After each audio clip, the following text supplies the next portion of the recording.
আর এবার নজর রাখবো যে গুরুত্বপূর্ণ খবরের দিকে। ৩৭০ ধারা রদের প্রশংসা এবার কংগ্রেস নেতা সলমন খুরশিদের গলায়। দেশের বাকি অংশ থেকে আলাদা ছিল কাশ্মীর। ৩৭০ ধারা রদ হওয়ায় নির্বাচিত সরকার প্রতিষ্ঠিত হয়েছে আজ, এমনই বলেছেন সলমন খুরশিদ। আপনাদের জানিয়ে রাখি, কংগ্রেস নেতা তথা প্রাক্তন কেন্দ্রীয় মন্ত্রীর এই বক্তব্য যথেষ্টই গুরুত্বপূর্ণ বলে মত প্রকাশ করা হচ্ছে। ঠিক কি বলেছেন তিনি এই বিষয়ে শোনাবো আপনাদের। Kashmir had a major problem for a long time.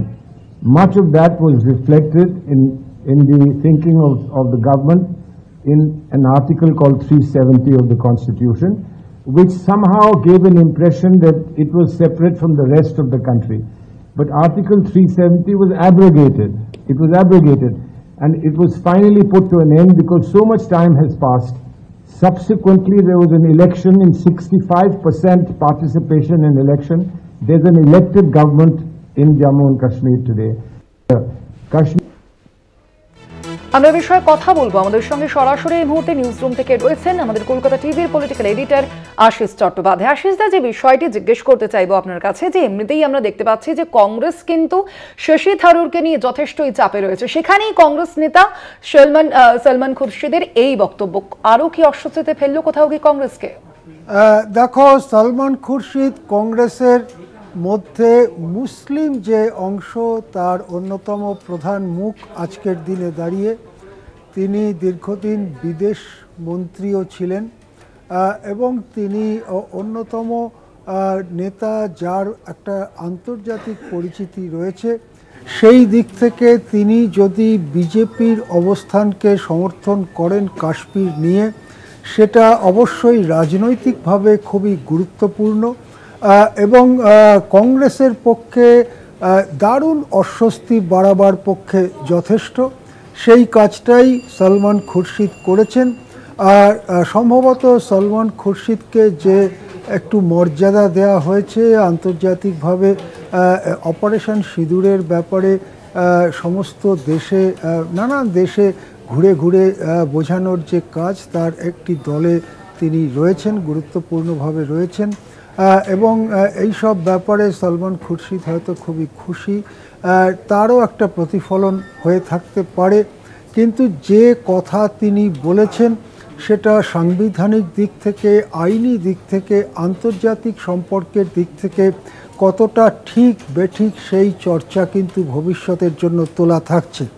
আমাদের মনে রাখতে হবে যে ভারত বিভাগ হয়েছিল, স্বাধীনতা এবং ভারত বিভাগ হয়েছিল একটি আইনের দ্বারা, এবং সেই আইনে বলা হয়েছিল যে ভারতের মধ্যে, অবিভক্ত ভারতের মধ্যে যে সমস্ত করদ রাজ্যগুলো রয়েছে, অর্থাৎ যে সমস্ত রাজ্যগুলোতে রাজা বাদশারা ছিলেন কিন্তু সেই রাজ্যগুলো ইংরেজদের আধিপত্য মেনে নিয়েছিল এবং তাদের অধীনস্থ শাসক ছিল, সেই সব রাজ্যগুলোর যারা শাসক তারা যেমন ইচ্ছে পাকিস্তানে বা ভারতে যোগ দিতে পারবেন। সেই ভিত্তিতে শত শত করদ রাজ্য তারা হয় পাকিস্তানের সঙ্গে নয় ভারতের সঙ্গে চুক্তি করে এবং সেই চুক্তি অনুযায়ী তারা ভারতে অন্তর্ভুক্ত হয় অথবা পাকিস্তানে যায়। সাধারণভাবে এটা এভাবেই হয়েছিল, যে সমস্ত রাজ্যগুলো ভারতের ভৌগোলিক এলাকার মধ্যে পড়ছে সেগুলো ভারতভুক্ত হয়েছিল এবং প্রধানত সেগুলোতে হিন্দু মেজরিটি ছিল। ব্যতিক্রম দু একটা ছিল, কিন্তু সেই সমস্যা কাটিয়ে তোলা গিয়েছিল। আর যেগুলো পাকিস্তানের ভৌগোলিক এলাকার মধ্যে পড়ে সেই সব করদ রাজ্যগুলো পাকিস্তানে গিয়েছিল, সেই রকম চুক্তি হয়েছিল এবং সেখানে মূলত মুসলিমরাই মেজরিটি, এই রকম অবস্থায় সেখানে ছিল। কিন্তু জম্মু কাশ্মীরের পরিস্থিতিটা ছিল একেবারে আলাদা।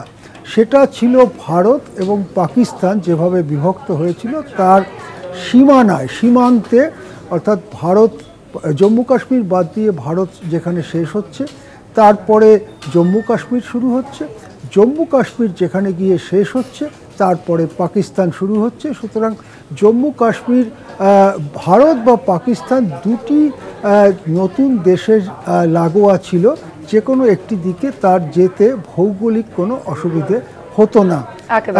আরেকটা ছিল যে জম্মু কাশ্মীরে মুসলমান মেজরিটি ছিল, সেই জন্য একটা এরকম ধারণা হয়েছিল যে মুসলমান মেজরিটি বলে তারা পাকিস্তানের দিকে যাবে।